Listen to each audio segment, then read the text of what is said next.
This is chapter 39 of The Lake. Is that what I think it is? I blink hard, but when I open my eyes, the image is the same. This is very, very real. The carcass of a deer lies in the middle of the floor between two tables.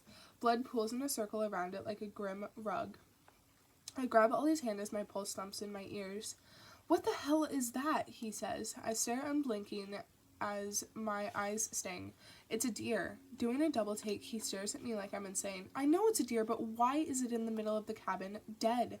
"Because Lillian is sick. I should have known she would do something like this. The night of the fire, she terrified me and Kayla by showing us a poor animal that she'd killed and mutilated. It was the reason Kayla lashed out at her in the first place. I should call an Uber right now."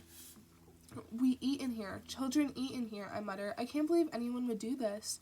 Ollie covers his mouth. "I think I'm going to hurl." "Okay, get it together. You're not supposed to know who is behind this."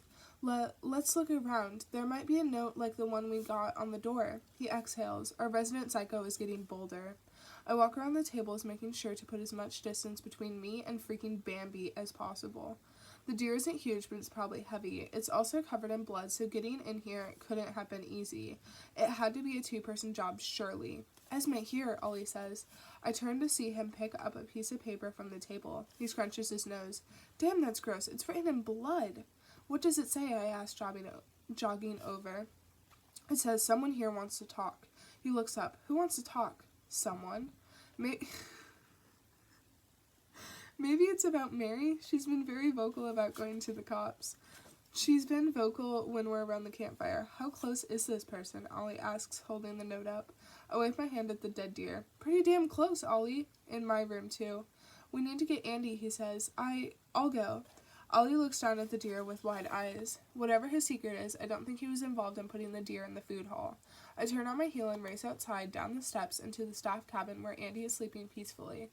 I almost feel bad for waking him up with this news. Almost. I need someone else to deal with this because I'll clean up the blood, but I'm not touching that deer. I rap lightly on his bedroom window. A minute later, the curtain is pulled to the side. Andy's eyes land on me and he startles. "Esme?" he says, opening the door and rubbing his pale forehead. "What are you doing?" "I need you to come to the food hall," I say breathlessly. His face falls. Shutting the window, he drops the curtain and I hear him bumping about, getting his clothes and shoes on. I walk around to the front of the cabin and wait. "What happened?" he asks, dashing through the door and down the steps. "A deer," I say, "dead."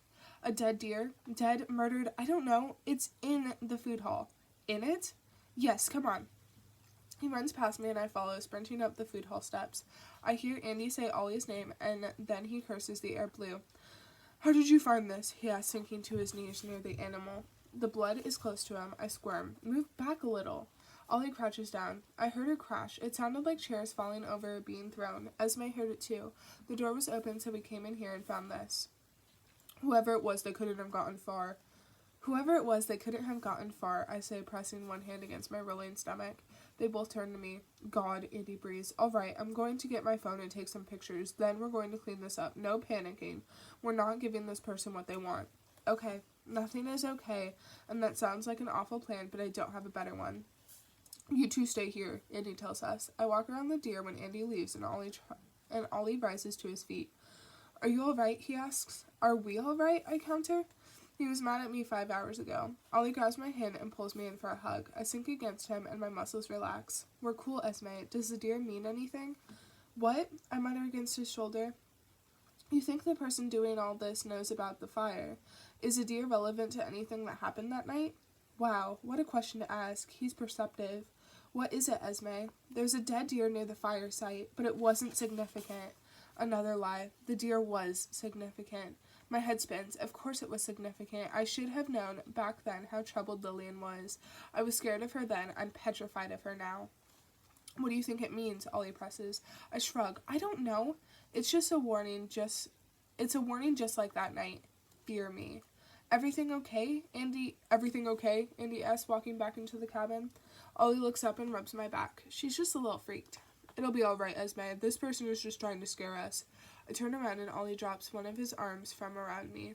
It's working, I say. I'm scared for the campers. What if they'd found this? Andy shakes his head. They're never in here first. Whoever did this knew it would be staff who found it.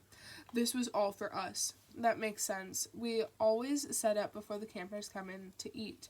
Lillian's knowledge of the camp is too great for her to not have been here, or not to have an accomplice who's here.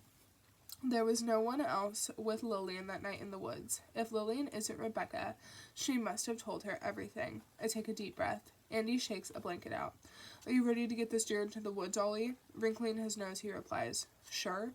That is such a crap job. How far will you take it? Not too far.